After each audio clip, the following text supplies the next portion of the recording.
We are building to the Rogue Invitational 2022 and we're here to talk to you about the athletes and the events.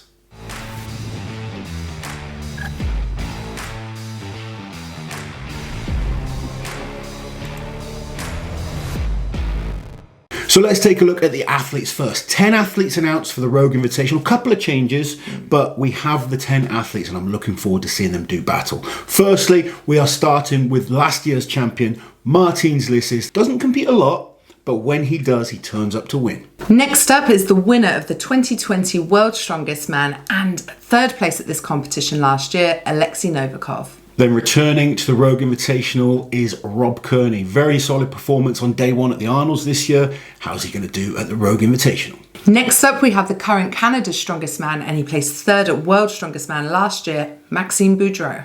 He's a late call up to this competition, but he's a two-time finalist at World's Strongest Man, and he's a former Strongest Man in Iceland, Eyþór Melstead. We also have two-time winner of the Shore Classic, Trey Mitchell.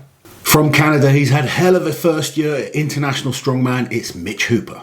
Next up, he placed joint third at the Arnolds this year, the American Nightmare, Bobby Thompson. A well-rounded athlete that's so often overlooked, but he's one hell of a strongman. From America, Kevin Ferris. And finally, a very exciting addition to this lineup, from Ukraine, Pavlo Nekonechny. So a very solid lineup of athletes, huge prize money on the line. These athletes are going to come in shape to this one. So we'll talk more about the athletes as the time gets closer, but the events for this year's Rogue are very interesting. And one thing, last year, a couple of the events I thought looked a bit weird.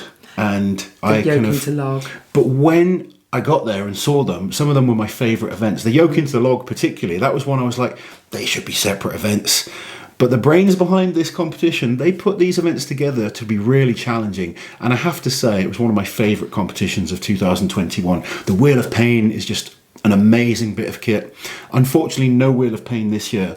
But one thing Rogue do well is build equipment. It's going to look impressive, it's going to be big, and the athletes are going to be challenged. And us as fans, we're going to sit back and enjoy it. So let's have a look at what they've got planned for this year. Event number 1, an elevated deadlift for reps. And it is very elevated, 20 inches. Is that right, Lozzie? Yeah, I think so. It's going to be a 20-inch deadlift, but on a big platform, so it's going to look impressive. If you guys don't already, follow Bill Henniger on Instagram. He is the owner of Rogue and he is just incredible at building equipment. He posts some little teasers of equipment that's going to be used this year, and if you look at the pictures and the videos he's posted, it looks absolutely epic. So weight for the deadlift then, Lozzie? Do we know the exact weight? Not yet. They're still testing out the weights, but it's going to be somewhere between 900 and 1,000 pounds. They're still testing it, making sure everything is perfect for the competition. So event number 2 is the SEER dumbbell. Last year there was 5 dumbbells. This year they are going for 4, and if anyone gets to the 4th one, they will do reps on the final dumbbell. So they've removed the heaviest dumbbell from last year. It's going to be a little bit lighter, but only one athlete managed to do all 5 last year. That was Alexei Novikov. It's a challenging event. The first dumbbell is a beast. So to get to the 4th one is just totally incredible. I was blown away with how impressive Alexei was on this event last year. Can he come and do the same once again? Event number 3 is the HUSAFELL sandbag carry for distance. So it's 182.5 kilos and the strongmen have to carry it as far as they can.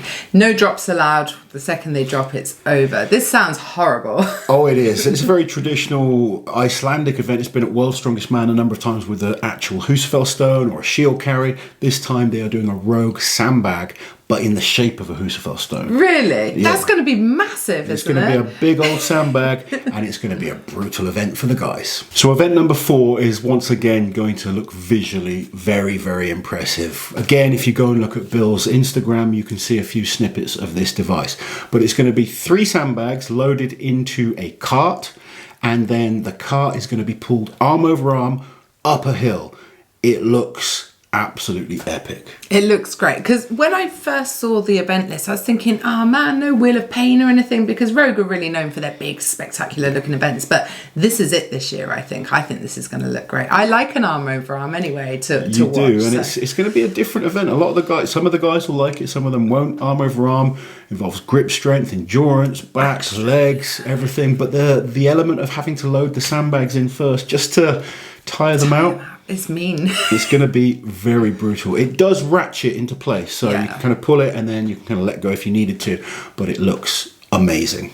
So next is another returning event from last year. It's the yoke into log. And we said earlier, like when we first saw it, we were like, what? But I think we both really, really enjoyed that event. It's a 455 kilo yoke into, is it a 160 log something? Yeah, 360 pounds. So yeah, okay, around about that. And they have to do 3 reps with the log, don't they? They do. And it's a weird event because you'll get guys that are really good at yoke. You'll get guys that are really good at log.